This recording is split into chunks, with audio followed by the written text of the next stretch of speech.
السلام عليكم ورحمة الله وبركاته. إن الحمد لله نحمده ونستعينه ونستغفره ونعوذ بالله من شرور أنفسنا وسيئات أعمالنا. من يهده الله فلا مضل له ومن يضلل فلا هادي له. وأشهد أن لا إله إلا الله وحده لا شريك له وأشهد أن محمدا عبده ورسوله. أما بعد، قال الله تعالى: يا أيها الذين آمنوا اتقوا الله حق تقاته ولا تموتن إلا وأنتم مسلمون. يا أيها الناس اتقوا ربكم الذي خلقكم من نفس واحدة وخلق منها زوجها وبث منهما رجالا كثيرا ونساء، واتقوا الله الذي تساءلون به والأرحام إن الله كان عليكم رقيبا. يا أيها الذين آمنوا اتقوا الله وقولوا قولا سديدا يصلح لكم أعمالكم ويغفر لكم ذنوبكم ومن يطع الله ورسوله فقد فاز فوزا عظيما. أما بعد، அல்லாஹ்வுடைய அருளால் அல்லாஹ்வுடைய மார்க்கத்தை பற்றி பேசக்கூடிய ஒரு சந்தர்ப்பத்தையும் கேட்கக்கூடிய வாய்ப்பையும் அல்லாஹ் நமக்கு இந்த இடத்திலே இந்த நேரத்திலே வழங்கி இருக்கின்றான். அல்ஹம்துலில்லாஹ். மார்க்க விஷயங்களை நாங்கள் அடிக்கடி கேட்பதனுடைய நோக்கம் முதலில் நம்முடைய மார்க்க அறிவை வளர்த்துக் கொள்வதும், அதுபோன்று மார்க்கத்திலே நாங்கள் படிக்கக்கூடிய விஷயங்களை எங்களால் நடைமுறைப்படுத்த முடியுமான அளவுக்கு எங்களுடைய சக்திக்கு ஏற்ற அளவு வாழ்க்கையிலே கடைபிடிப்பதற்கான ஒரு அடிப்படை நல்ல நோக்கத்தோடு தான் நாங்கள் இந்த நிகழ்ச்சியில கலந்து கொள்கின்றோம். நாங்கள் அடிக்கடி இப்படி சந்திப்பதனால் நம்முடைய சகோதரத்துவத்தை புதுப்பித்துக் கொள்வது போன்று, நம்மளுக்கு மத்தியிலே ஒரு நல்லுறவை ஏற்படுத்துவது போன்று, நம்முடைய மார்க்க அறிவு நாங்கள் எதை கேட்கிறோமோ அதை மனதிலே நன்றாக பதித்து அந்த விஷயத்தை நம்முடைய வாழ்க்கையிலே கடைபிடிப்பதோடு, நமக்கு யாருக்கெல்லாம் நம்மால் எடுத்துச் சொல்ல முடியுமோ அவர்களுக்கு அந்த மார்க்க விஷயங்களை எடுத்துச் சொல்லக்கூடிய ஒரு நல்ல வாய்ப்பாக இந்த வாய்ப்பை பயன்படுத்தி நம்முடைய எண்ணங்களை சீர் செய்து கொள்ளுமாறு முதலில் நான் ஞாபகப்படுத்திக் கொண்டு, சென்ற நிகழ்ச்சியிலே நாங்கள் மறுமை நாளுடைய நெருங்கி வரும் அடையாளங்கள் பற்றிய ஒரு சில விஷயங்களை பார்த்தோம். மறுமை நாளை பொறுத்த வரைக்கும் இந்த உலகத்திற்கென்று ஒரு கடைசி அழிவு நாள் இருக்கிறது. ஒவ்வொரு மனிதனும் இந்த உலகத்தில் இருந்து மரணிக்கின்ற பொழுது அவன் மறுமை நாளை சந்திக்கிறான். அவனுக்கென்று அல்லாஹ் நிர்ணயித்த அந்த மறுமை, அந்த கியாமத் என்று சொல்லக்கூடிய அவன் சந்திக்க இருக்கிற அந்த மறுமை வாழ்க்கை அவனுக்கு வந்து விடுகிறது. இது பொதுவாக தனிப்பட்ட ஒவ்வொரு மனிதனுக்கும் ஏற்படக்கூடிய நிகழ்வு. ஆனால் இந்த உலகம் என்பது ஒட்டுமொத்தமாக முழு உலக மக்களையும் வைத்து ஒரு அளிக்கப்படக்கூடிய ஒரு நாள் இருக்கிறது. அந்த ஒரு நாள் எப்பொழுது வரும் என்று மனிதர்கள் பல கோணங்களிலும் யூகித்துக் கொண்டுதான் இருக்கிறார்கள். இந்த நாள் எப்பொழுது வரும், இத்தனை வருடங்களுக்கு பிறகு வரும், 2000 வரும், 2025 வரும், 50 வரும் என்று பலவிதமான யூகங்களோடு மனிதர்கள் இந்த உலகத்திலே அதை எதிர்பார்த்துக் கொண்டுதான் இருக்கிறார்கள். ஆனால் அது எப்பொழுது வரப்போகிறது என்பதை அல்லாஹ்வை தவிர வேறு யாருக்கும் தெரியாது. எந்த பெரிய மலக்குகளாக இருந்தாலும், எந்த பெரிய நபிமார்களாக இருந்தாலும், உலகத்தில் யாருக்கும் அது இப்பொழுதுதான் வரும் என்று குறித்து சொல்ல முடியாது என்பதை அல்லாஹ் திருமறை குர்ஆனிலும் சொல்லி காட்டுகிறான். நபிகள் ஸல்லல்லாஹு அலைஹி வஸல்லம் அவர்கள் தன்னுடைய பல பொன்மொழிகளில் அதை சுட்டிக்காட்டினார்கள். அந்த தொடர்ச்சியிலே நாங்கள் பார்த்தோம் ஜிப்ரீல் அலைஹிஸ்ஸலாம் அவர்களுடைய செய்தி. ஒரு மனிதனுடைய தோற்றத்திலே ஜிப்ரீல் அலைஹிஸ்ஸலாம் அவர்கள் அடிக்கடி ரசூலுல்லாஹ்விடத்தில் வருவார்கள். அந்த மனிதர், அந்த சஹாபி யார் தெரியுமா? அந்த சஹாபி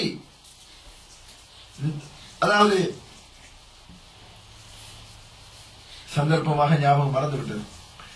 ஒரு நபி தோழனுடைய வடிவத்திலே தான் அடிக்கடி ஜிப்ரீல் அலைஹிஸ்ஸலாம் அவர்கள் ரசூலுல்லாஹ்விடத்திலே வருவார்கள். அப்ப நபிகள் ஸல்லல்லாஹு அலைஹி வஸல்லம் இடத்திலே வந்த அந்த மனிதர் ரசூலுல்லாஹ்விடத்திலே பல விஷயங்களை கேள்வியாக கேட்டு பல விஷயங்களை சொல்லிக் ரசூலுல்லாஹி ஸல்லல்லாஹு அலைஹி வஸல்லம் அவர்கள் கற்பிக்கிறார்கள். அதனுடைய கடைசி பகுதியாகத்தான், மறுமை நாள் எப்பொழுது வரும், அக்பிர்னி அனி ஸாஅ, மறுமை நாள் எப்பொழுது வரப்போகிறது என்று எனக்கு சொல்லுங்கள் என்று கேட்டார் அந்த மனிதர், ஜிப்ரீல் அலைஹிஸ்ஸலாம் அவர்கள். நபிகள் ஸல்லல்லாஹு அலைஹி வஸல்லம் அவர்கள் சொன்னார்கள், மல் மஸ்ஊலு அன்ஹா பிஅலம மின ஸாயில். ரசூலுல்லாஹ்வுடைய அந்த வாசகம் ஒரு ஒரு ஒரு மிகவும் ஒரு அழகான ஒரு நடையிலே அல்லாஹ்வுடைய தூதர் சொன்னார்கள். கேட்கப்படக்கூடியவர் கேட்பவரை விட அறிந்தவர் கிடையாது என்று சொன்னார்கள். யாரிடத்தில் கேட்கிறீர்களோ அவர், அதாவது நான், கேட்கக்கூடிய உங்களை விட மிக தெரிந்தவர் கிடையாது. சஹாபாக்களுக்கு ஒரு வித்தியாசமான ஒரு சிந்தனை விட்டுகிறது. அல்லாஹ்வுடைய தூதர் சொல்லுகிற அந்த வாசகம், ஒரு மனிதர் வந்திருக்கிறார், யாரோ ஒரு மனிதர், இவர் அல்லாஹ்வுடைய தூதர் ரசூலுல்லாஹி ஸல்லல்லாஹு அலைஹி வஸல்லம் அவர்கள் வஹீயை சந்திக்கக்கூடியவர். இந்த நபி சொல்லுகிற வாசகம் சஹாபாக்களுக்கு ஒரு வித்தியாசமான ஒரு உணர்வு. அல்லாஹ்வுடைய தூதர் என்ன சொல்லுகிறார்கள்?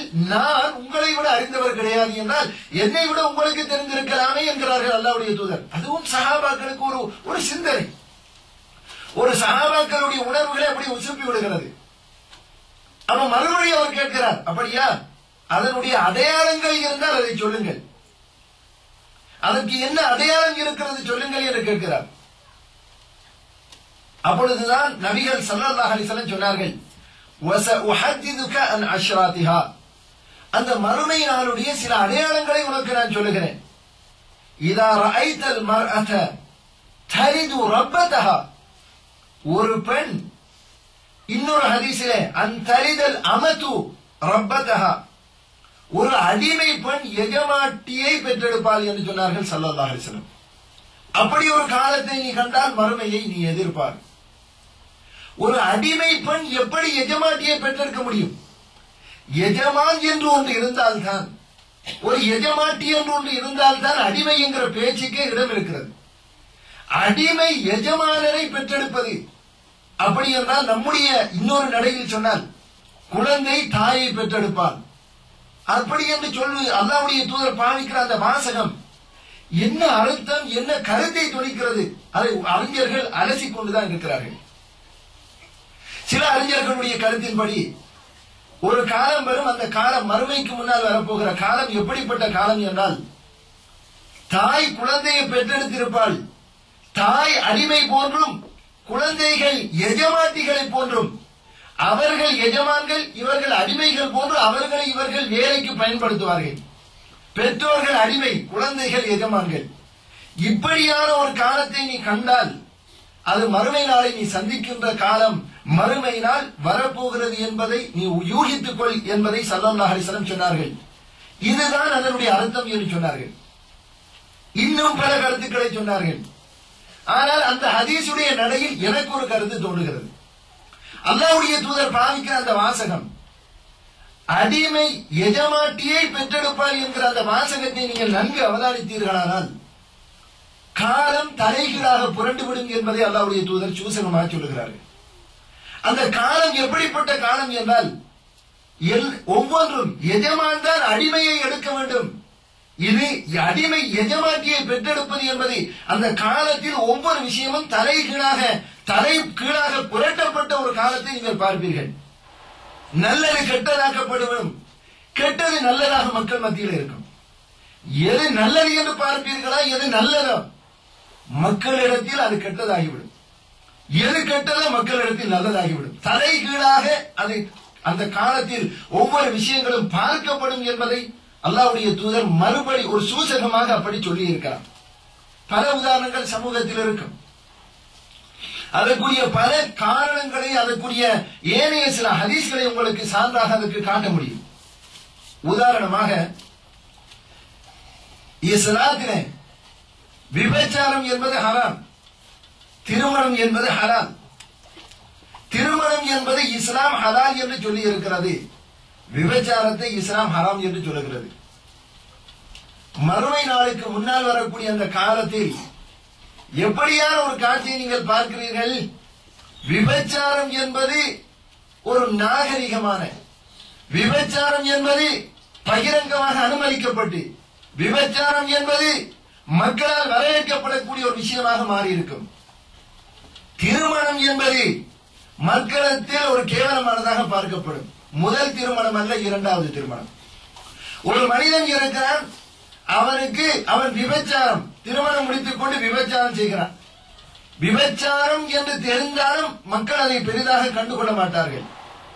ஆனால் ஒரு மனிதன் இருக்கிறான், அவன் ஹலாலாக இருக்க வேண்டும் என்று நினைத்து இன்னொரு திருமணம் முடிக்கிறான்.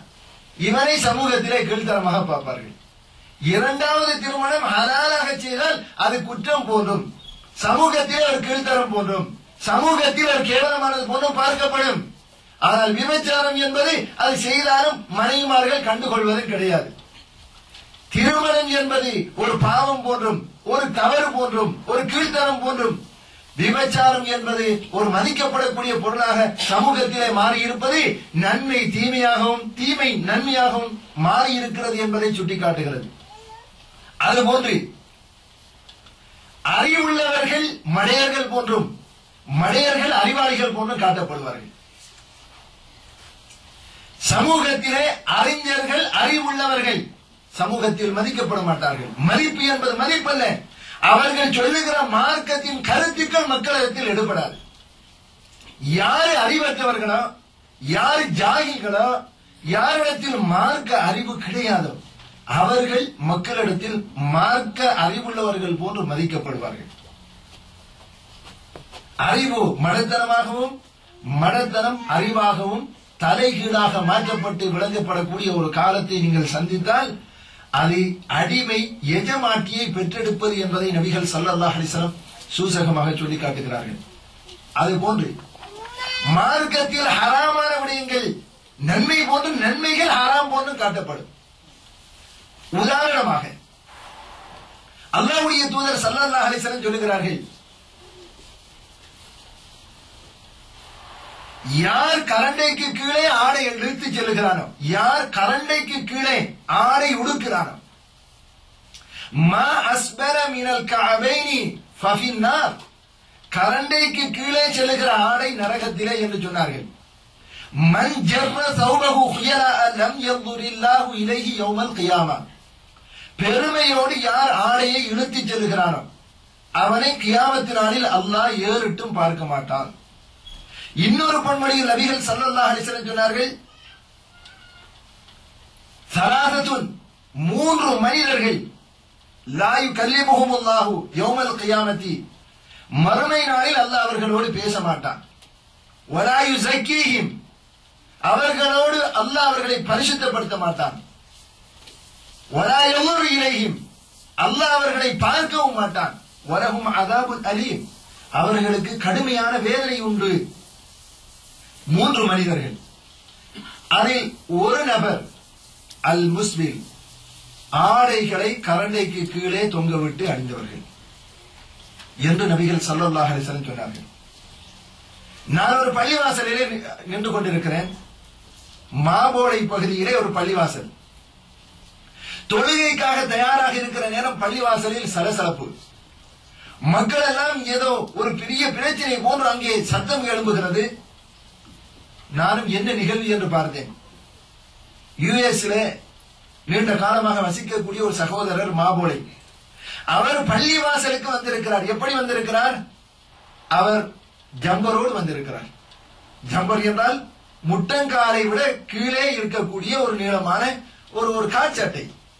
ஆனால் அது ட்ரவுசர் கிடையாது, ஜம்பர். ஒரு டி ஷர்ட் போட்டு இருக்கிறார். தொழுகை நேரம் பாங்கு சொன்னவுடன் உடனே தொழுகைக்கு வருகிறார். அவரை பற்றிய தகவல், விடுமுறையில் வந்தவர் தொழுகை நேரம் வந்தால் பாங்கு சொன்னால் உடனே வருகிறார். ஆனால் வருகிற பொழுது இந்த ஆடையோடு வருகிறார். யார ஒருவர், வலைக்கும் அஸ்ஸலாம் வரஹ்மத்துல்லாஹ், யார ஒருவர், இது என்ன ஆடை, இதெல்லாம் பள்ளிவாசலுக்குள் போடுகிற ஆடையா என்று ஒரு கேள்வி கேட்டு அதை பெரிதாக்கி பேச்சை நீடித்து கடைசியாக ஜம்பரோடு பள்ளிக்குள் வரக்கூடாது என்று அவரோடு சண்டை. அல்லாஹ்வுடைய தூதர் ஸல்லல்லாஹு அலைஹி வஸல்லம் அவர்கள் காலத்தில் எப்படி இருந்தார்கள், எப்படி இருந்தது, சஹாபாக்களுடைய நிலைமை எப்படி இருந்தது, எதை ஒரு ஆண் மறைக்க வேண்டும்? அல்லாஹ்வுடைய தூதர் சொன்னார்கள், கரண்டைக்கு கீழே உடுத்தால், ஆடைகளை பெருமையோடு இழுத்து சென்றால் கியாமத் நாளில் அல்லாஹ் ஏறிட்டும் பார்க்க மாட்டான். அவர்களுக்கு வேதனை உண்டு. அது பெருமையின் அடையாளம். அப்படி நீங்கள் உடுக்க கூடாது என்பதை இஸ்லாம் வலியுறுத்துகிறது. நியாயம் கேட்டால் அதுக்கு ஏராளமான காரணம் இருக்கிறது.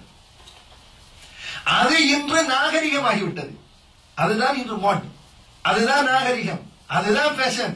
ஏன், எதை அல்லாஹ்வுடைய தூதர் நரகம் என்றார்களோ அதுதான் நம்முடைய சமூகத்திற்கு இன்றைய மேற்கத்திய உலகம் படித்து இஸ்லாத்தில் எது கூடாது என்று தெளிவாக சொல்லப்பட்டிருக்கிறதோ அதையெல்லாம் நமக்கு நாகரிகமாக இறக்குமதி செய்கிறார்கள். நமக்கு இஸ்லாத்தை பற்றி தெரியாது. அடுத்த தலைப்பில் அது வரும். இஸ்லாத்தை பற்றி நாங்கள் படிப்பது கிடையாது, நேரம் கிடையாது. படிப்பதற்குரிய எண்ணம் ஆசை இருந்தாலும் அதற்குரிய சூழல் வாய்ப்பு அமைப்பு இல்லை என்ற காரணங்கள். கனடாவில் வாழ்கிறோம், எப்படி சும்மா இருக்க முடியும்? தொழில் செய்ய வேண்டும், செய்ய வேண்டும். ஆனால் சில இப்படிப்பட்ட காரணங்களோடு அல்ஹம்துலில்லாஹ் நீங்களாவது இங்கே படித்துக் கொண்டிருக்கிறீர்கள். நமது நாடுகளில் நேரம் இருந்தாலும் கடை தெருவில், ஹோட்டல் முன்னால் டீ குடித்துக் கொண்டு சிகரெட் புகைத்துக் கொண்டு நேரத்தை வீணடிப்பவர்களுக்கு தொழுவதற்கு மார்க்கம் படிப்பதற்கு நேரம் இல்லை. அப்ப மக்களிடத்தில் மார்க்க அறிவு குறைந்து விட்டதால் இன்றைய மேற்கத்திய உலகத்தில் யூதர்கள், கிறிஸ்தவர்கள், இஸ்லாத்தை படித்தவர்கள் இஸ்லாத்தில் எது மார்க்கத்தில் சரியில்லை என்று இருக்கிறதோ அதை மக்கள் மத்தியில ஒரு விளம்பர பொருளாக அனுப்பி வைக்கிறார்கள். பெண்கள் அதுதான் விளம்பர பொருள், போதை வஸ்து அதுதான் விளம்பர பொருள், எது இஸ்லாம் ஹராம் என்றது அதுதான் விளம்பர பொருள். அல்லாஹ்வுடைய தூதர் சொன்னார்கள், நீ கரண்டைக்கு கீழே உடுக்க வேண்டாம். எந்த ஒரு நபி தோழருக்கும் அல்லாஹ்வுடைய தூதர் அனுமதி கொடுத்ததே கிடையாது. உங்களுடைய கேள்வி இருந்தால் இன்ஷா அல்லாஹ் கேள்வி பதில் சந்தர்ப்பம் தருகிறேன். அப்ப எது மார்க்கத்தில் ஹராம் என்று சொல்லப்பட்டதோ அது சமூகத்திலே நன்மையாக மதிக்கப்படுகிறது. எது ஹராம் என்றதோ அது சமூகத்தில் நாகரிகமாக மதிக்கப்படுகிறது. எதை அல்லாஹ்வுடைய தூதர் நரகம் என்றார்களோ அது சமூகத்திற்கு தெரியாமல் இருக்கிறது. அதுதான் மாடர்ன், அதுதான் ஃபேஷன். ஆனால் இஸ்லாம் சொன்னபடி முட்டங்காலுக்கும் தொப்புளுக்கும் இடையில் மறைத்திருக்கிறான், மேலாடை உடுத்திருக்கிறான். தொழுகைக்கு 2 ஆடைகள் இருக்க வேண்டும் கண்டிப்பாக. ஒரு கீழாடை, 2 மேலாடை. அல்லாஹ்வுடைய தூதர் சொன்னார்கள், நீங்கள் மேலே உடுப்பதற்கு ஒரு ஆடை கிடைக்கவில்லையானால், ஒரு சாரம், ஒரு வேட்டி, ஏதாவது ஒரு கல்சன் அணிந்திருக்கிறீர்கள், அதற்கு மேலே அணிவதற்கு ஒரு மேலாடை கிடைக்கவில்லையானால் ஒரு கயிற்றையாவது உங்களுடைய தோளிலே போட்டுக் கொள்ளுங்கள். ஏன்? அல்லாஹ் குர்ஆனில் சொல்லுகிறான், குது ஜீனத்துக்கும் இந்த குல்லி மஸ்ஜித், தொழுமிடத்தில் நீங்கள் உங்கள் அலங்காரங்களை எடுத்துக் கொள்ளுங்கள். அலங்காரம் என்பது 2 ஆடை என்று அல்லாஹ்வுடைய தூதர் விளக்கம் அளித்தார்கள். எனவே மேலாடை இல்லையானால் ஒரு கயிறாவது தன்னுடைய தோல்பியத்திலே போட்டுக் கொள்ள வேண்டும். இது இஸ்லாம் சொன்னது. அப்ப ஜம்பர் அணிந்து சென்றவர் இஸ்லாம் தடுத்த எந்த ஒரு விஷயத்தையும் செய்யவில்லை. இஸ்லாம் அனுமதித்த முறைப்படி இருக்கிறார். கரண்டைக்கு கீழ் உடுத்தவர் ஹராத்தோடு இருக்கிறார். இஸ்லாம் தடுத்த பாவம் என்ற ஒரு காரியத்தோடு இருக்கிறார். அவர் யார் இஸ்லாம் வரையறை இட்ட அந்த எல்லைக்குள் இருக்கிறாரோ அவர் பள்ளியில் இருந்து விரட்டப்படுவதற்கு முயற்சி செய்யப்படுகிறார். யார் இஸ்லாமிய வரையறையை தாண்டி ஹராத்தோடு இருக்கிறார்களோ அவர்கள் பள்ளிவாசலுக்குள் அனுமதிக்கப்படுகிறார்கள். அல்லாஹ்வுடைய தூதர் சொல்லுகிறார்கள், நீங்கள் சந்திக்கிற அந்த காலம், மறுமைக்கு முன்னால் நீங்கள் சந்திக்க போகிற காலம், அடிமை எஜமாட்டியை பெற்றெடுப்பால், நன்மை தீமையாக தலைகீழாக காலம் புரண்டிருக்கும். தீமை நன்மையாகும், நன்மை தீமையாகும். அப்படிப்பட்ட ஒரு காலத்தை நீங்கள் சந்திக்க போகிறீர்கள். அல்லாஹ்வுடைய தூதர் சொன்னார். வட்டி என்பது ஹலாலாகவும், ஹலால் என்பது வட்டி ஹராம் போன்றும் பார்க்கப்படக்கூடிய ஒரு காலம். இந்த நாட்டிலும் கூடுதலாக நீங்கள் பார்க்கலாம். ஹராம் ஹலாலாக, ஹலால் ஹராமாக மாற்றப்படுகின்ற ஒரு காலம் வந்தால் அதுவும் மறுமையினாலுடைய ஒரு முன்னடையாளம். ஹராத்தோடு இருப்பவன் எவ்வளவு நாகரீகமாக இருக்கிறான், பண்பாக இருக்கிறான், எவ்வளவு கௌரவமாக இருக்கிறான். ஆனால் ஹலாலாக இருக்கிற ஒரு மனிதர் கீழ்த்தரமாக பார்க்கப்படக்கூடிய ஒரு காலம். சில ஊர்களுக்கு நான் பயான் நிகழ்ச்சிக்காக சென்றேன். அந்த ஊரிலே எப்படிப்பட்ட ஒரு நிலைமை, அடுத்த வீட்டில் ஒருவன் பல மாடிகள் கட்டி இருந்தால் தானும் வங்கியில் எடுத்து கட்ட வேண்டும் என்ற ஒரு நிலைப்பாட்டில் இருக்கிறான். காரணம், பணம் இல்லையானால் கீழ்த்தரமாக பார்க்கப்படுகிறான். சமூகத்தில் மதிப்பது கிடையாது, சமூகத்தில் அவர்களை அங்கீகரிப்பது கிடையாது, சமூகத்தில் கீழ்த்தரமானவர்கள் போன்று பார்க்கப்படுகிறார்கள். அதனால் வட்டியோடு இருந்தாலும் அவர்கள் பொருளாதாரத்தோடு இருந்தால் கௌரவமாக சொந்த வீடு அப்படி என்று சொல்லப்படுகிற அளவுக்கு நிலைமை தலைகீழாக மாறினால் அதுவும் மறுமை நாளுடைய அடையாளம் தான். அது பின்னால் நான் தனியாக ஒரு தலைப்பாக மறுமை நாளின் அடையாளமாக நபிகள் ஸல்லல்லாஹு அலைஹி வஸல்லம் சொன்னார்கள். நன்மை தீமையாக, தீமை நன்மையாக, கெட்டவன் நல்லவனாக, நல்லவன் கெட்டவனாக. கேவலமானவன் கௌரவமானவனாக, கௌரவமானவன் கேவலமானவனாக தலைகீழாக நிலைமைகள் மாற்றப்படுகிற ஒரு காட்சியை நீங்கள் பார்த்தால் மறுமை நாளின் முன்னடையாளம் என்பதை நீங்கள் யூகித்துக் கொள்ளுங்கள் ஸல்லல்லாஹு அலைஹி வஸல்லம் சொன்னார்கள். மார்க்கத்தில் அல்லாஹ் ரசூல் சொன்ன குர்ஆனில் உள்ள விஷயம் சொல்லப்பட்டால் மக்களுக்கு அது புதினமாக இருக்கும், மக்களிடத்தில் அது ஒரு ஆச்சரியமாக இருக்கும், அது ஒரு பெரிய ஒரு ஏதோ ஒரு மார்க்கத்தில் இல்லாத ஒன்றை சொன்னது போன்று இருக்கும். ஆனால் மார்க்கத்தில் இல்லாதவைகள் மார்க்கம் என்ற பெயரில் இருக்கும். உதாரணமாக சின்ன உதாரணத்தை சொல்லுகிறேன், சின்னது, பெரிய விஷயங்களுக்கு போகாமல் சின்ன விஷயம். சாப்பிடும் போது என்ன உதவ வேண்டும்? பிஸ்மில்லாஹி பிஸ்மில்லாஹி. சமூகத்தில் நான் இலங்கையில் கூட எல்லா பாடசாலைகள், அதாவது பெரிய பாடசாலைகள், தேசிய பாடசாலைகள், எல்லா இடங்களுக்கு போனாலும் பிஸ்மில்லாஹி வாலா பரக்கத்தில்லாஹி என்று சொல்லிக் கொடுக்கிறார்கள். அப்படி ஒரு ஹதீஸாவது மார்க்கத்தில் இருக்கிறது. நான் பெரிய விஷயங்களை தொடவில்லை, சின்னது பெரிய பட்டியல்கள் நான் போட்டு சொல்லுவேன். மார்க்கத்தில் எது அல்லாஹ்வும் ரசூலும் சொல்லவில்லையோ, எது இல்லையோ, அப்படி ஒரு ஹதீஸே இல்லையோ, அதுதான் மக்களிடத்தில் விளம்பர பொருளாக போய்கொண்டே இருக்கிறது. எதை அல்லாஹ்வுடைய தூதர் சொன்னார்களோ அது பொதுவாக சமூகத்தில் தெரியாது. ஒரு உதாரணம், சமூகத்தில் வழக்கத்தில் இருக்கிற ஒரு உதாரணம். அன்புக்குரிய சகோதரர்களே, நபிகள் பெருமானார் ஸல்லல்லாஹு அலைஹி வஸல்லம் சொன்னார்கள், பாங்கு அதான் சொன்ன பிறகு யார் என் மீது சலவாத்தி சொல்லி اللهم رب هذه الدعوة التامة والصلاة القائمة آتي محمدا الوسيلة والفضيلة وبعثه مقاما محمودا الذي وعدته என்று சொல்லுகிறார்களோ ஹல்லத் லஹு ஷஃபாஅத்தி யௌமல் கியாமா, கியாமத் நாளில் அவர்களுக்கு என்னுடைய பரிந்துரை, என்னுடைய ஷஃபாஅத் கட்டாயம் அவர்களுக்கு கிடைக்கும் என்று ஸல்லல்லாஹு அலைஹி வஸல்லம் சொன்னார்கள்.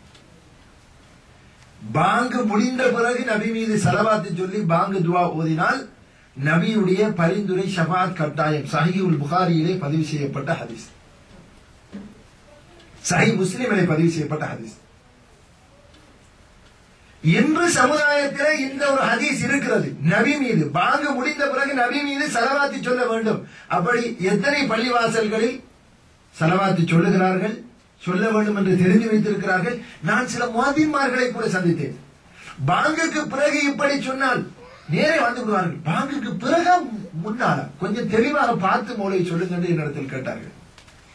நான் சொன்னேன், பாங்குக்கு பிறகு, பாங்குக்கு முன்னால் ஸலவாத்தை சொல்ல வேண்டும் என்றுதான் பள்ளிவாசல்களில் மக்களுக்கு தெரியும். பாங்குக்கு முன்னால் சொல்ல வேண்டும் என்றுதான் பள்ளிவாசல்களில் சண்டை. பாங்குக்கு முன்னால் தான் வெள்ளிக்கிழமை தினங்களில் 15 நிமிடம், ஏனைய தினங்களில் பாங்குக்கு முன்னால் ஸலவாத்தை சொல்லாமல் யாராவது சொன்னால் அவருக்கு இன்னொரு முறை பாங்கு சொல்ல கிடைப்பதும் கிடையாது. அப்படி சொன்னால் அதற்காக பள்ளிவாசல்களில், பல பள்ளிவாசல்களில் பிரச்சனை. அல்லாஹ்வுடைய தூதர் எதை மார்க்கம் என்று சொல்லவில்லையோ அது மார்க்கம், எதை மார்க்கம் என்று சொன்னார்களோ அது மார்க்கமா என்று தெரியாமல் அறியாமல் ஆகிவிட்டது. அல்லாஹ்வுடைய தூதர் சொல்லுகிறார்கள், அந்த காலம் வந்தால், மறுமைக்கு முன்னால் இருக்கிற காலம், நன்மை தீமையாக, தீமை நன்மையாக, தலைகீழாக காலங்கள் புரண்டிருக்கும், நிகழ்வுகள் புரண்டிருப்பதை நீங்கள் பார்ப்பீர்கள். எது நன்மையோ அதற்காக பேசுவதற்கு ஆளில்லை, எது நன்மையோ அதற்காக குரல் கொடுக்க ஆளில்லை, எது நன்மையோ அது மார்க்கமா நன்மையா அல்லாஹ்வுடைய தூதர் சொன்னார்களா யாருக்கும் தெரியாது. எதை அல்லாஹ்வுடைய தூதர் சொல்லவே இல்லையோ அதற்காக சண்டை, அதற்காக பிரச்சனை, அதற்காக 15 நிமிடம், பாங்கு 3 நிமிடம் என்றால் 13 நிமிடம் அதற்காக ஸலவாத்திற்காக செலவழிக்கிறார்கள். ஆனால் ரசூலுல்லாஹ் சொன்ன ஒரு ஹதீஸ், ரசூலுல்லாஹ்வுடைய பரிந்துரை, கியாமத் நாளில் அல்லாஹ்வுடைய தூதர் ஷஃபாஅத் செய்வார்கள் என்று சொன்ன இவ்வளவு ஒரு பெரிய செய்தி மக்களிடத்தில் பாங்கு சொல்பவர்களுக்கு கூட தெரியாத அளவுக்கு தலைகீழாக நீங்கள் ஒரு காலத்தை பார்த்தால் அதுதான் மறுமைக்குரிய முன்னடையாளத்தில் ஒன்று. இப்படி ஒரு பெரிய பட்டியலை அல்லாஹ்வுடைய தூதர் சொன்ன இந்த செய்தியிலிருந்து வடித்து காட்ட முடியும். அப்ப அல்லாஹ்வுடைய தூதர் சொல்லுகிறார்கள், தலைகீழாக நிலைமை புரண்டு விட்டால் நீங்கள் மறுமை நாளை எதிர்பார்க்க. அடிமை எஜமாட்டியை பெற்றெடுத்தார். இது தலைகீழாக நிலைமைகள் புரளுவதைத்தான் சொல்லுகிறது என்பதற்கு அடுத்தடுத்த வாசகங்கள் ஒரு சான்றாக இருக்கிறது. அல்லாஹ்வுடைய தூதர் சொன்னார்கள், وَإِذَا رَأَيْتَ الْحُفَاةَ الْعُرَاةَ الصُّمَّ الْبُكْمَ முலூக்கல் அர்லி வஃபி ரிவாயத்தின் ருஅஸன் நாஸ். யார் காலில் செருப்பணிய வக்கில்லாதவர்களாக இருந்தார்களோ, யார் ஒழுங்காக அணிவதற்குரிய ஆடை வசதி கூட அடிப்படை தேவை கூட அற்றவர்களாக இருந்தார்களோ, யார் செவிடர்களாக ஊமையர்களாக இருந்தார்களோ, அப்படி என்றால் பேசவும் தெரியாது, ஒன்றை கிரகிக்கவும் தெரியாத அளவுக்கு படிப்பறிவற்றவர்களாக இருக்கிறார்களோ, இவர்களை உலகத்தின் ஆட்சியாளர்களாக நீங்கள் பார்த்தால் மறுமை நாளின் அது அடையாளம் என்று சொன்னார்கள் ஸல்லல்லாஹு அலைஹி வஸல்லம். இன்னொரு அறிவிப்பில் அல்லாஹ்வுடைய தூதர் சொன்னார்கள், மக்களுக்கு அவர்கள்தான் தலைவர்களாக வருவதை நீங்கள் பார்த்தால் அது மறுமை நாளின் அடையாளம் என்று சொன்னார்கள். அவர்கள்தான் மக்களின் தலைவர்கள், மக்களின் தலைவர்கள். அல்லாஹ்வுடைய தூதருடைய இந்த வாசகத்தை நீங்கள் கவனிக்க வேண்டும். நிலைமை ஒரு ஏற்ற தாழ்வு, எதிர்பார்க்காத ஒரு திடீர் மாற்றத்தை உலகத்தில் நீங்கள் பார்த்தால் அது மறுமை நாளின் அடையாளம். அதைத்தான் அல்லாஹ்வுடைய தூதர் சுருசகமாக சொல்லுகிறார்கள். காலில் செருப்பில்லை, மக்களுக்கு தலைவராக எப்படி ஆனான் என்றால் அவ்வளவு துரிதமான ஒரு மாற்றத்தை நீங்கள் உடனுக்குடன் பார்ப்பீர்கள். பார்த்தால் மறுமை நாளின் அடையாளம். ஒரு 30 வருடங்களுக்கு முன்னால் நாங்கள் வெளிநாட்டில் இருந்தால் என்ன நிலைமை? வீட்டுக்கு ஒரு தொலைபேசி அழைப்பு எடுப்பதாக இருந்தால் நாங்கள் போஸ்ட் ஆபீஸுக்கு சென்று அணிவகுத்து நிற்க வேண்டும். போஸ்ட் ஆபீஸிலே சென்று அணிவகுத்து நிற்க வேண்டும். அங்கே போஸ்ட் ஆபீஸில் இருந்துதான் அந்த டெலிபோன் அழைப்பை எடுத்து தருவார்கள். நாங்கள் யாருக்காவது பேசுவோம். இப்படித்தான் ஒரு 30 வருடங்களுக்கு முன்னால் நிலைமை இருந்தது. இன்று நிலைமை என்ன? பாதையில் நடந்து செல்கிற பொழுது கையடக்க தொலைபேசியில் நேருக்கு நேர் இங்கிருந்து இலங்கை, இந்தியா, பாகிஸ்தான், பங்களாதேஷ், உலகின் எந்த மூலை, கிழக்கிலிருந்து மேற்கு, மேற்கிலிருந்து வடக்கு, தெற்கு என்று எந்த தொங்கலில், இரு கோணங்களில், இரு திசைகளில், திக்குகளில் இருந்து கொண்டே பாதையில் நடந்து கொண்டே முகத்தை பார்த்து கொண்டு சர்வசாதாரணமாக பேசிக்கொண்டு செல்கிறான். சில வேளை சிலரை பார்த்தால் தனியே பேசிக்கொண்டு செல்கிறான். ஏதோ தலையில் கோளாறு என்று நினைத்துவிட்டு பார்த்தால் காதிலே ஒரு எது இருக்கிறது, ஒரு ப்ளூடூத் இருக்கிறது. சில வேளை ஏற்பட்டிருக்கிறது. எனக்கு கூட அனுபவம். பார்த்தால் அவன் இங்கே கனடாவில் இருந்து கொண்டு ஜப்பானில் இருப்பவனோடு பேசிக்கொண்டு செல்கிறான் பாதையில். சில வேளை பார்த்தால் தனியே பேசி செல்கிறான். ஏதோ கோளாறு என்று மறுபக்கம் பார்த்தால் காதிலே ப்ளூடூத் இருக்கிறது. அப்படி என்றால் சர்வசாதாரணமாக பேசிக்கொண்டு செல்கிறான். இருப்பது கனடாவில், பேசுவது ஜப்பானில், கிழக்கும் மேற்கும், 2 திக்குகள். உலகம் அப்படி ஒரு கைக்குள் வந்துவிட்டது. உலகத்தில் நாங்கள் எதிர்பார்க்காத அபாரத மாற்றம், ஒரு வித்தியாசமான, ஒரு புதினமான மாற்றம். இன்று நாங்கள் எத்தனை பேர் சிந்தித்து பாருங்கள், கம்ப்யூட்டரில் எப்போது கையடித்தோம்? இன்று வளர்கிற குழந்தைகள் கம்ப்யூட்டரை நம்மை விட வேகமாக இயக்குகிற அளவுக்கு தொழில்நுட்ப அறிவு வளர்ந்திருக்கிறது. உலகத்தில் வித்தியாசமான ஒரு மாற்றம். நம்முடைய பெற்றோர்கள் மாட்டு வண்டியிலே சென்ற காலம். ஆனால் நாங்கள் இன்று எப்படியான ஒரு நிலைக்கு உலகம் மாறி இருக்கிறது. திடீர் மாற்றம் உலகத்தில். உலகம் செல்லுகிற வேகத்தை நீங்கள் பார்த்தால் இன்று வருகிற தொழில்நுட்ப ஒவ்வொரு முன்னேற்றத்தை பாருங்கள். வித்தியாசமான புதினமான சிந்திக்க முடியாத எத்தனையோ தொழில்நுட்ப அறிவுகள், இன்னும் நமக்கு கிடைக்காத எத்தனையோ இன்றும் வந்து கொண்டிருக்கிறது. நம்முடைய கைகளுக்கு இன்னும் வரவில்லை. அவ்வளவு தொழில்நுட்ப அறிவில் மனிதன் இன்று வளர்ந்து கொண்டிருக்கிறான். முழு உலகத்தையும் இன்று நோட்டமிடுகிற அளவுக்கு, உலகத்தில் எங்கே என்ன நடக்கிறது என்று பார்க்கிற அளவுக்கு உலகத்தை மனிதன் கண்ட்ரோல் பண்ணி கொண்டிருக்கிறான். அல்லாஹ்வுடைய தூதர் சொன்னார்கள், காலில் செருப்பு இல்லாதவர்கள், ஆடை இல்லாதவர்கள், ஆடு மேய்த்து. அடுத்த ஹதீஸை பாருங்கள். அல்லாஹ்வுடைய தூதர் இன்னொரு பொன்மொழி, وَإِذَا رَأَيْتَ رِعَاءَ الْإِبِلِ الْبَهْمِ يَتَطَاوَلُونَ فِي الْبُنْيَانِ فَذَلِكَ مِنْ أَشْرَاطِهَا. காலில் செருப்பற்றவர்கள், உடுப்பதற்கு ஆடையற்றவர்கள், ஆடு மேய்த்தவர்கள். புகாரியில் ஒரு அறிவிப்பிலே கருப்பு ஒட்டகங்கள் மேய்த்துக் கொண்டிருந்தவர்கள். ஒட்டகத்திலே பெருமதியான ஒட்டகம் செந்நிற ஒட்டகம், சிவப்பு நிறமானது. கருப்பு ஒட்டகம் மேய்த்தவர்கள், அதாவது அந்த அளவுக்கு வக்கில்லாதவர்கள். இவர்களெல்லாம் நீளமான கட்டிடங்கள், உயரமான கட்டிடங்கள் அமைப்பதை நீ கண்டால் அது மறுமை நாளுடைய அடையாளத்தில் ஒன்று என்று ஸல்லல்லாஹு அலைஹி வஸல்லம் சொன்னார்கள். ஆடு மேய்த்தவர்கள் என்பவர்கள் சுட்டை காட்டினால் அரபிகளை குடிக்கும். கருப்பு ஒட்டகங்கள் மேய்த்தவர்கள் என்றால் அரபு நாட்டில் இருப்பவர்களுக்கு தான் அது சொந்தம். ஒட்டகம் என்றாலே அரபிகள் தான். இன்று நாங்கள் அரேபியாவை பார்க்கிற இந்த கண்ணோட்டம் இன்றைக்கு ஒரு 60-65 வருடங்களுக்கு முன்னால் நீங்கள் பார்க்க முடியாது. 1933 தான் இந்த அரேபிய நாட்டுடைய எண்ணெய் வளம் கண்டுபிடிக்கப்பட்டு முதலாவது கலிபோர்னியாவுடைய அராம்கோ அந்த எண்ணெய் உற்பத்தி எண்ணெய்களை தோண்டி எடுப்பது அதற்குரிய முதல் ஒப்பந்தம் போடப்பட்டது. அந்த நேரத்தில் இந்த உலகத்தை பல கோணங்களையும் ஆக்கிரமித்தவர்கள் பிரிட்டிஷ் இது போன்ற நாடுகள், உலகத்தை ஆக்கிரமித்தவர்களுக்கு அரபு நாட்டின் மீது எந்த ஆர்வமும் கிடையாது. ஏன்?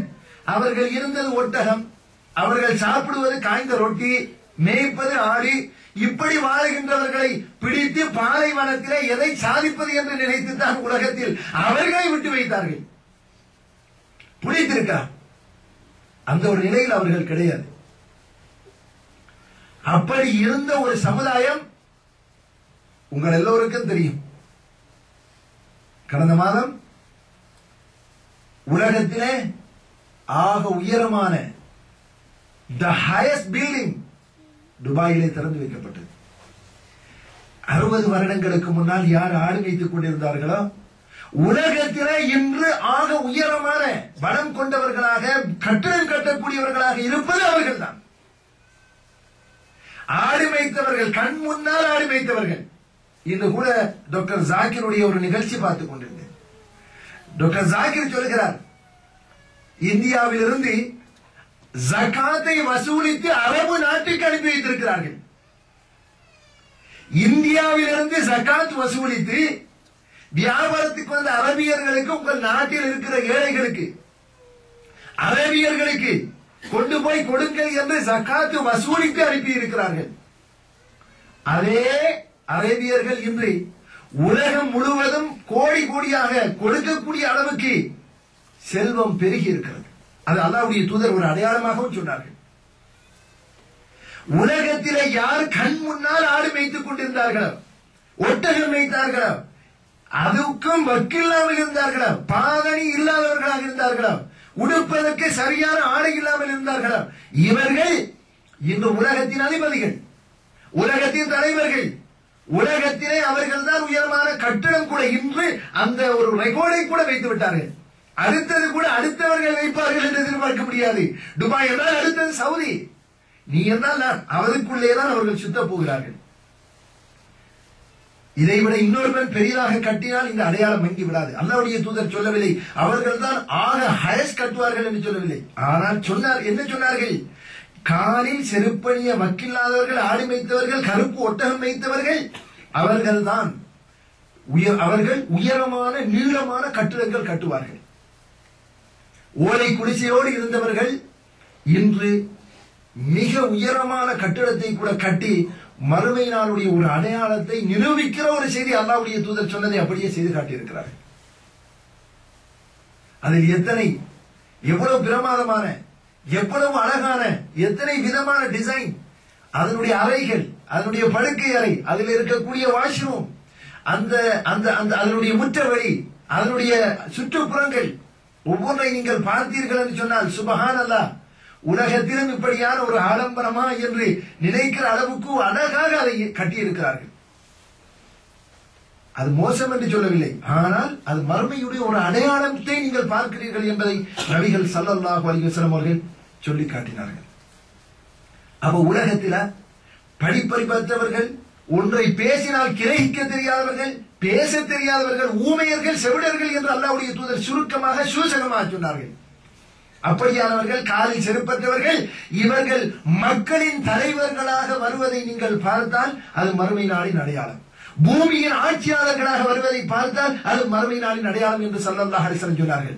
இந்த உலகத்தில் என்ன நடக்கிறது? உலகத்தில் யார் தலைவர்கள்? வரிசைப்படுத்தி பார்த்தீர்கள் என்று சொன்னால் அவர்களுடைய பின்னணிகளை நீங்கள் ஆராய்ந்து பார்க்கலாம். இலங்கையினுடைய ஆட்சியாளர்கள் யார்? இந்தியாவுடைய ஆட்சியாளர்கள் யார்? பாகிஸ்தான் யார்? அப்படி என்று அங்கிருந்து ஆரம்பித்தால் உங்களுக்கு தெரியும். அன்புக்குரிய சகோதரர்களே, இன்று கூட உலகத்தின் மேற்கத்திய உலகத்திலே ஆட்சி செய்யக்கூடிய ஆட்சியாளர்களுடைய பின்னணிகளை பார்த்தால் கூட நீங்கள் பார்க்க முடியும். எப்படிப்பட்டவர்கள், எப்படியானவர்கள், எப்படி இருந்தவர்கள். அல்லாஹ்வுடைய தூதர் சொல்கிறார்கள், இது மறுமை நாளுடைய ஒரு முன்னடையாளம். அடுத்ததாக நபிகள் ஸல்லல்லாஹு அலைஹி வஸல்லம் சொன்னார்கள், அறிவு குறையும், அறிவு கைப்பற்றப்படுவதும், மடத்தன சமூகத்திலே உருவாகுவதும் மறுமை நாளுடைய ஒரு அடையாளம். இன்னமின் அஷ்ராத்தி ஸாஅ அய்யுர்ஃபஅ அல்-இல்மு வ யக்ஸுர அல்-ஜஹ்லு, மறுமை நாளுடைய ஒரு அடையாளம், அறிவு உயர்த்தப்படும், மடத்தனம் மக்கள் மத்தியிலே பெருகும் என்று ஸல்லல்லாஹு அலைஹி வஸல்லம் சொன்னார்கள். இன்னொரு பொன்மொழியை சொல்லுகிற பொழுது, இந்த அறிவை அல்லாஹு தஆலா லா யன்ஸிஉல் இல்ம இன்திஸாஅன் யன்தஸிஉஹு, அறிவை அல்லாஹு தஆலா ஒரே அடியாக இந்த உம்மத்திலிருந்து பறித்து விட மாட்டான். இந்த உலகத்திலிருந்து அறிவை அல்லாஹ் ஒரே அடியாக கலட்ட மாட்டான். எப்படி அறிவை அல்லாஹ் எடுப்பான் தெரியுமா? உலமாக்கள் யக்பிலுல் பிகப்லில் உலமா, உலகத்திலே மார்க்க அறிஞர்கள், உண்மையான அறிவு கொடுக்கப்பட்ட அந்த மார்க்க அறிஞர்களை ஒன்றன் பின் ஒன்றாக அல்லாஹ் கைப்பற்றி விடுவான். உலகத்திலே நல்ல மார்க்க அறிஞர்கள் இருக்க மாட்டார்கள், குறைந்து கொண்டே செல்வார்கள், குறைந்து கொண்டே செல்வார்கள். அந்த நேரத்தில் மனிதர்கள் என்ன செய்வார்கள்? மடையர்களை தலைவர்களாக ஆக்கிக் கொள்வார்கள். அறிஞர்கள் குறைகிற பொழுது அறிவற்றவர்கள் அந்த இடத்தை நிரப்புவார்கள். மடையர்களும் அறிவற்றவர்களும் மார்க்கத்தில் தெரிவில்லாதவர்களும் அந்த இடத்தை ஈடு செய்வார்கள். மக்கள் என்ன செய்வார்கள்? ஃபயஸ்தஃப்தூன், அவர்களிடத்தில் மார்க்க விளக்கங்கள் கேட்பார்கள். ஃபயுஃப்தூன், அவர்கள் மார்க்க விளக்கம் சொல்லுவார்கள். ஃபயதில்லூன் வயுதில்லூன், அவர்களும் வழிகெடுப்பார்கள், மற்றவர்களை வழிகெடுவார்கள், மற்றவர்களை வழி கெடுப்பார்கள் என்று ஸல்லல்லாஹு அலைஹி வஸல்லம் சொன்னார்கள். மிக தூரம் செல்ல வேண்டியதில்லை. இலங்கையில் இன்று மீடியாக்களில், இலங்கையில் இருக்கக்கூடிய ரேடியோ வானொலியில் மக்களுக்கு மார்க்க தீர்ப்பு சொல்வது என்று சிலர் நியமிக்கப்பட்டிருக்கிறார்கள். ஓதி முடிக்காதவர்கள், ஒரு அரபு ஹதீஸை வாசித்து மொழிபெயர்க்க தெரியாதவர்கள். அறிஞர்கள் இருக்கிறார்கள், படித்தவர்கள் இருக்கிறார்கள், மார்க்க விளக்கம் உள்ளவர்கள் இருக்கிறார்கள். இவர்கள் எல்லாம் ஓரம் கட்டுப்பட்டு விட்டார்கள். அரசியலின் ஆதிக்கம், அனாச்சாரத்தின் ஒரு கொடூரமான வேகமான ஒரு தாக்கம், மார்க்கத்தில் அறிஞர்கள் ஓரம் கட்டப்பட்டு விட்டார்கள். மார்க்கத்தில் ஒரு ஹதீஸை, ஒரு அரபு வாக்கியத்தை வாசித்து மொழிபெயர்க்க தெரியாதவர்களிடம் மக்கள் தொலைபேசி அழைப்பு எடுத்து இந்த மார்க்க விஷயத்துக்கு என்ன தீர்ப்பு, இதற்கு என்ன தீர்ப்பு, அவர் தீர்ப்பு ஃபத்வா கொடுக்கிறார். யார்? ஒரு ஜாஹில் என்று என்னால் வர்ணிக்க முடியும். ஒரு மார்க்க அறிவற்றவர் என்று சொல்லக்கூடிய ஒருவர் ஒரு 7 வருடம் கூட மதரசாவில் ஓதி இருக்க மாட்டார். அப்படிப்பட்ட ஒருவரிடம் மக்கள் எல்லாம் மார்க்க தீர்ப்பு கேட்கிற அளவுக்கு இன்று சமூகத்திலே நிலைமை மாறி போயிருக்கிறது. அரசியல், ஏனைய சக்திகளின் தாக்கங்கள் உலகத்திலே அறிவை மடத்தனத்தின் பக்கம் விட்டு சென்று கொண்டிருக்கிறது. அன்புக்குரிய சகோதரர்களை, தீர்ப்பு கேட்கிறார்கள், தீர்ப்பு கொடுக்கிறார்கள், மக்கள் ஏற்றுக்கொள்கிறார்கள், அதுதான் மார்க்கம். அறிஞர்கள் வாய் திறந்தால் அவர்களுடைய வாய்களுக்கு சீல் வைக்கப்படுகிறது. இது பல இடங்களிலும் உலகத்திலே பார்த்துக் கொண்டிருக்கிறோம். அல்லாஹ்வுடைய தூதர் சொன்னார்கள், அறிவு குறையும், மடத்தனம் பெருகும், அறிஞர்கள் கைப்பற்றப்படுவார்கள், அறிஞர்களுடைய வாய்கள் சீல் வைக்கப்படும், அறிஞர்களுடைய அறிவுக்கு இடம் இருக்காது மக்களிடத்தில். மடையர்கள் தான் தலைவர்களாக சித்தரிக்கப்படுவார்கள். அவருடைய அரசியல், பொருளாதாரம், வேறு வேறு நோக்கங்கள், இதுவெல்லாம் அவர்களை வேறு கோணத்துக்கு இட்டுச் செல்கிறது. உலகத்தில் அதைத்தான் பார்க்கிறோம். யார் அரசியலில் வேகமா இருக்கிறார்களோ அவர்கள் மார்க்கம் என்ற பெயரில் அங்கே இடம் பிடிப்பார்கள். மார்க்கம் கொஞ்சம் அவர்களிடத்தில் லேபர் இருந்து விட்டால் அவர்கள் தான் அங்கே பெரியவர்கள். அதுதான் இது உலகத்தின் நிலைமை. அல்லாஹ்வுடைய குர்ஆனை நீங்கள் அதற்குரிய ஒரு ரெஃபரன்ஸாக நீங்கள் காட்டினால், ரசூலுல்லாஹ்வுடைய ஹதீஸை காட்டினால் மக்கள் ஏற்க தயாரில்லை. ஏன்? மனத்தனத்துக்கு தான் மக்களிடத்தில் இடம் இருக்கிறது. அது மறுமையுடைய ஒரு அடையாளம், மாற்ற முடியாது. மறுமை நாளின் ஒரு அடையாளம், அது அல்லாஹ்வுடைய தூதர் ஸல்லல்லாஹு அலைஹி வஸல்லம் அவர்கள் சுட்டிக்காட்டினார்கள். இன்று கூட உலகத்தில் பார்க்கிறோம், தீர்ப்புகள் வருகிறது. வட்டி ஹலால் என்று தீர்ப்பு கொடுப்பவர்களும் உலகத்தில் வந்து விட்டார்கள். வட்டி அது ஹலால், குளிர் நாட்டிலே ஹலால். அப்ப சூடு நாட்டிலே என்ன கதை? குளிர் நாட்டுக்கு ஒரு சட்டம், சூட்டு நாட்டுக்கு ஒரு சட்டம். இதற்கு பேர் இஸ்லாம். நபிகள் ஸல்லல்லாஹு அலைஹி வஸல்லம் அவர்கள் கந்தக் யுத்தம், கடுமையான குளிர், சவுதியே உங்களுக்கு தெரியும், அது போன்ற ஒரு கடினமான ஒரு குளிர் ஏற்படுகிறது. குடிசை வீட்டில் வாழ்ந்தவர்கள். கந்தக் யுத்தம், ஹுதைபா ரலியல்லாஹு அன்ஹு ஒரு இடத்திலே சுருண்டு படுத்திருக்கிறார்கள். சொல்கிறார்கள், போர்த்துவதற்கு எனக்கு ஒழுங்கான ஆடை கிடையாது, நான் நிலத்திலே சுருண்டு படுத்துக் கொண்டிருந்தேன். அல்லாஹ்வுடைய தூதர் இருள் நேரம் வந்தார்கள். யார் இது என்று கேட்டார்கள். நான் ஹுதைபா என்றேன். எழுந்து செல், எதிரிகளின் கூட்டத்தில் என்ன செய்கிறார்கள் பார்த்து விட்டு வா என்று சொன்னார்கள். ஒரு நிலத்திலே இலேசான ஒரு குழி போன்று தோண்டி ஹுதைபா ரலியல்லாஹு அவர்கள் சுருண்டு படுத்திருந்தார்கள். போத்துவதற்கு ஒழுங்கான ஆடை கிடையாது. அந்த நேரத்தில் தானே வட்டி ஹராம் என்ற சட்டம் வந்தது. அந்த நேரத்தில் தானே வட்டியை ஹராம் என்று இஸ்லாம் சொன்னது. குளிர் நாட்டில் ஹலால் என்று தீர்வு. விடுப்பதற்கு வீடு இல்லையா? இந்த நாட்டில இருப்பதற்கு வசதி இல்லையா? இருக்க முடியாத முடியும். நாங்கள் எல்லாம் இஸ்லாத்தில் இப்படி தீர்ப்பு சொல்லுபவர்கள் வருவார்கள். நாகரிக நவீன நாகரிக தீர்ப்புகள். இஸ்லாம் ஹராம் என்றால் 1000 பேர் அதை ஹலால் என்கட்டும். ஹராம் ஹராம் தான். நான் சொன்னேன், ஹலாலை ஹராமாக ஹராத்தை ஹலாலாக புரட்டுகிற ஒரு காலம் வரும். அந்த ஒரு காலத்தை தான் நீங்கள் இப்பொழுது கண்டுகொண்டிருக்கிறீர்கள். அன்புக்குரிய சகோதரர்களே, இப்படி மக்கள் தீர்ப்பு நீங்கள் கேளுங்கள், தீர்ப்பு கேட்டு வருவார்கள். தெரியும் ஹராம் என்று தீர்ப்பு கேட்பது ஹலாலுக்கு ஒரு இடம் இருக்குமா என்று பார்ப்பதற்கு நம்மளுக்கு கேட்பார்கள். இதை ஹலாலாக்க முடியுமா? கேட்டேன், அவரிடத்திலும் கேட்டேன், இவரிடத்திலும் கேட்டேன். உங்களுடைய கருத்து என்ன? எனக்கு என்ன கருத்து? அல்லாஹ்வுடைய குர்ஆன் சொல்வதுதான் என்னுடைய கருத்து. அல்லாஹ்வுடைய ரசூல் சொல்வதுதான் என்னுடைய கருத்து. மூன்றாம் கருத்து இல்லை. ஹராமா ஹராம், ஹலாலாக்க முடியாது. மக்கள் எல்லாம் செய்கிறார்கள். எல்லாரும் செய்தால் அதற்கு நான் பழியா? எல்லாரும் செய்வதனால் ஹலாலாகி விடுமா? எல்லாரும் செய்வதனால் எதையும் உலகத்தில் ஹலாலாக்க முடியாது. தவறு செய்தால் தவறுதான் தவறு. இங்கு பார்க்கிறோம் சமூகத்தில் தவறை நல்லது என்று காட்டி தவறை சுட்டி காட்டுபவன் குற்றவாளியாக காட்டப்படுகிற ஒரு காலம். தவறு என்று சொன்னால் அதை நீங்கள் காட்டி அப்படி சொல்லி இருக்க கூடாது. அவர் தவறு தான் என்று அவருக்கு ஏற்றுக்கொள்ள மனசில்லை, ஆனால் சுட்டி காட்டுபவன் குற்றவாளி. இதுதான் இன்று உலகத்துடைய நிலைப்பாடாக இருக்கிறது. அன்புக்குரிய சகோதரர்களே, அப்ப அல்லாஹ்வுடைய தூதர் சொன்னார்கள், மடத்தனம் அறிவு குறையும், மடத்தனம் பெருகும். இங்க ஃபத்வா இங்க இல்லாட்டி எங்கேயாவது போய் ஒரு ஃபத்வா கொண்டு வருவான் ஹலால் என்று. எங்கேயாவது போய் அங்க மூலையில் இந்த இடத்தில். அப்ப மதுகபு எங்க போச்சு? மதுகபுல தீர்ப்பு இருக்குதே. மதுகபு என்று சொல்லுவீங்க உங்களுடைய வசதிக்கு.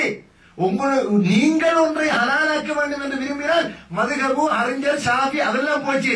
இப்ப யூகேல கனடால ஒருத்தர் இருக்கிறாரு, அவர் ஹலால் சொல்லி இருக்கிறார். யூகேல ஒருத்தர் இருக்கிறார், அவர் ஹலால். அவர் என்ன ஷாஃபி இமாமா? மதுகபு என்று சொன்னால் ஷாஃபி இமாம் என்றால் அப்ப அவர் ஷாஃபி ஹராம் என்று தானே சொன்னாரு. இப்ப ஹலாலாக்குவதற்கு மதுகபுடைய இமாமுடைய மாணவர் தீர்ப்பு கொடுத்திருக்கிறார்கள். அன்புக்குரிய சகோதரர்களே, அல்லாஹ்வுடைய தூதர் சொன்னார்கள், அறிவு கைப்பற்றப்பட்டு மடத்தனம் பெருகினான். அறிஞர்களுக்கு ஓரம் இல்லாமல் அறிஞர்களுடைய வாய்கள் சீர் வைக்கப்பட்டு அறிஞர்கள் கைப்பற்றப்பட்டு அவர்கள் மரணித்து மடையர்கள் தலைமைத்துவத்துக்கு வந்தால் அவர்கள் தீர்ப்பு கொடுப்பார்கள், வழிகெடுப்பார்கள். வழிகேட்டிலே அவர்களும் சென்று மக்களையும் வழிகெடுப்பார்கள். இந்த ஒரு காலம் வரும், மறுமையின் முன்னடையாளம் என்று ஸல்லல்லாஹு அலைஹி வஸல்லம் சொன்னார்கள். அறிவு குறையும் என்றார்கள், மடத்தனம் பெருகும் என்றார்கள். அதனோடு நான் முடித்துக் கொள்கிறேன். அறிவு குறையும் என்று சொன்னால் போதும், எதற்கு மடத்தனம் பெருகும் என்று அல்லாஹ்வுடைய தூதர் சொல்ல வேண்டும்? அறிவு குறையும் என்றால் போதும் தானே, மடத்தனம் பெருகித்தானே மடத்தனம் இருக்கும். அறிவு குறைந்தால் மடத்தனம். அல்லாஹ்வுடைய தூதர் அப்படி சொல்லவில்லை. அறிவு குறையும் என்று சொன்னார்கள், மடத்தனம் பெருகும் என்று சொன்னார்கள். ரெண்டையும் சொன்னார்கள். அன்புக்குரிய சகோதரர்களே, அதுக்கு ஒரு உதாரணம் இதை காட்டி நான் கேட்கிறேன். இது என்னவென்று கேட்கிறேன். இதற்குள் இருப்பது என்ன? ஒருவர் சொல்லுகிறார், எனக்கு தெரியாது, இவரிடத்தில் அறிவு இல்லை, அதை பற்றி அறிவு இல்லை. இதற்குள்ளே இருப்பது என்ன என்பது பற்றி அறிவு அவருக்கு இல்லை. இன்னொருவர் வந்து சொல்லுகிறார், இதுவா இது பால் என்று சொல்லுகிறார்.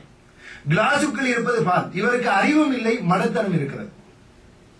அறிவு இல்லை என்பது ஒரு புறம், மடத்தனம் இருப்பது என்பது ஒரு புறம். தண்ணீர் இதற்குள் இருப்பது என்னவென்று தெரியாவிட்டால் அவருக்கு அதை பற்றி அறிவில்லை. இதற்குள் இருப்பது இது பால் என்று ஒருவர் சொன்னால் இவரிடத்தில் அறிவும் இல்லை, மடத்தனமும் இருக்கிறது. அல்லாஹ்வுடைய தூதர் சொன்னார்கள், இந்த காலம் எப்படிப்பட்ட காலம்? மறுமைக்கு முன்னால் அறிவு குறையும், மடத்தனம் பெருகும். இஸ்லாத்தை சொன்னால் எனக்கு தெரியாது, இருக்கலாம், ஏற்றுக்கொள்கிறேன் என்று சொல்வது கிடையாது. அவனுக்கு இஸ்லாத்தை பற்றி தெரியவுமாது, ஆனால் இதுதான் இஸ்லாம் என்று இஸ்லாம் என்று அவன் நினைப்பதை இஸ்லாம் என்று சொல்லிக் கொண்டிருப்பான். மாங்காயை தேங்காய் என்று, தேங்காயை மாங்காய் என்று புரட்டி சொல்லுகிற அந்த காலம் வந்தால் அதுதான் மறுமை நாளின் அடையாளம். மடத்தனம் கொண்ட ஒரு காலம். இஸ்லாத்தை சொல்லி பாருங்கள். குர்ஆனில் 52வது அத்தியாயம் 33வது வசனத்தில் அல்லாஹ் இப்படி சொல்லுகிறான், இல்லையே, எங்கட ஊர்ல மக்கள் அப்படி சொல்லலையே. அட குர்ஆனில் இருக்குதப்ப, அல்லாஹ் சொல்லக்கூடிய வசனம் குர்ஆனில் இருக்குது. எங்கட மௌலிமார் ஒருத்தர் சொல்லவும் இல்லை, எங்கட ஊர்ல செய்யவும் இல்லையே. இதா இஸ்லாம்? இப்படிப்பட்ட ஒரு காலம்தான் மக்களுடைய நடைமுறை, மக்களுடைய கலாச்சாரம், சமூகம், இவைகள் தான் மார்க்கத்தை தீர்மானிக்கிற ஒரு காலமாக, உண்மையான அறிவு மடத்தனம் போன்று பார்க்கப்படுகிற ஒரு காலமாக இந்த காலத்தை நீங்கள் பார்த்தால் அது மறுமை நாளுடைய ஒரு அடையாளம் நெருங்கிவிட்டது. இதைவிட தெளிவான சில சான்றுகள் இன்ஷா அல்லாஹ் தொடர்ச்சியாக வருகிற பொழுது நான் சுட்டிக்காட்டுகிறேன்.